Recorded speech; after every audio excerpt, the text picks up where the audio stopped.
45 years ago, the Green March was launched and led by the Moroccans to retrieve the Moroccan Sahara. It was a popular epic that was followed by the whole world and set an example of the historical and peaceful march. The out-of-ordinary speech of the late King Hassan II on November 5, 1975, gave the go-ahead signal for the march of 350,000 Moroccans from all over the country to restore the Moroccan territories. Dear people, tomorrow, if Allah is willing, you will break through the borders. Tomorrow, if Allah is willing, the march will be launched. Tomorrow, if Allah is willing, you will set foot on a piece of your lands. And you will touch one of your sands, and you will caress a piece of land from your dear homeland. The Moroccan Sahara was part of the territory dominated by colonialism in 1884 and remained under its control even after Morocco's independence in 1956. Morocco will settle its dispute with Spain. Hassan II took the initiative on September 17, 1974, to request an advisory opinion on the status of the Sahara from the International Court of Justice, and that was to answer the question, was the Sahara at the time of Spanish colonization a land that had no owner? Spain refused to submit a joint request with Morocco on the grounds that it will be a recognition of the existence of a legal conflict between it and the kingdom. So Morocco presented the proposal to Algeria and Mauritania, so the latter accepted it and Algeria refused. And the International Court of Justice accepted the consultation on the issue of the Sahara. After studying the Moroccan file, the courts conclude that deep-rooted legal ties and allegiance were existing between the Moroccan throne and the Moroccan Sahara tribes.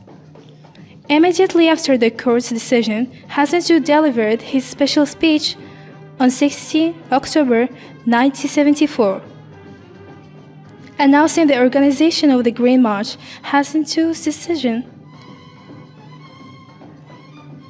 overturned all scenarios surprising Spain and Algeria.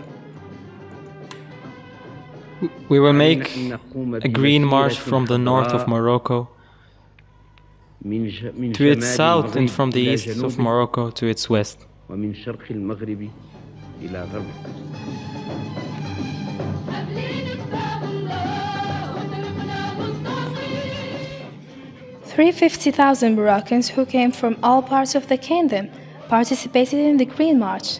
10% of them were women, in addition to the participation of deputations from a number of the Arab countries.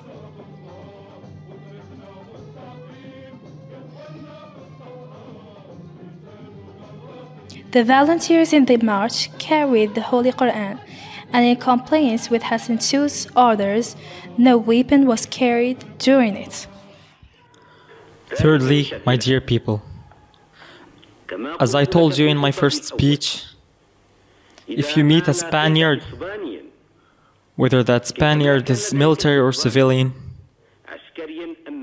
shake hands with him, embrace him, and share your food and drink with him, and bring him into your camp, for there is no malice or spite between us and the Spaniards. If we wanted to fight them, we would not send weaponless people, but we would send a valiant army. But we never want to be tyrannical, nor to kill or shed blood. Rather, we want to walk along the path of the guidance and blessing of Allah in a peaceful march. The march began with a great regularity and logistical organization. It crossed the borders of the Sahara despite the Spanish occupation, which considered it an armed military action and called for a meeting of the Security Council to face.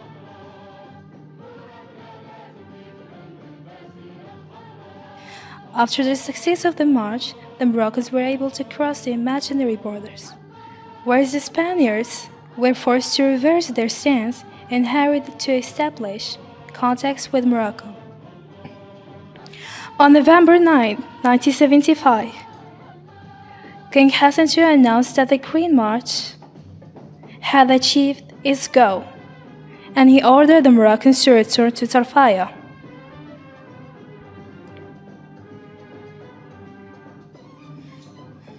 The Green March marked a new turning point in the course of the Sahara File and pushed Spain to accept negotiations and reach the Madrid Agreement in 1975.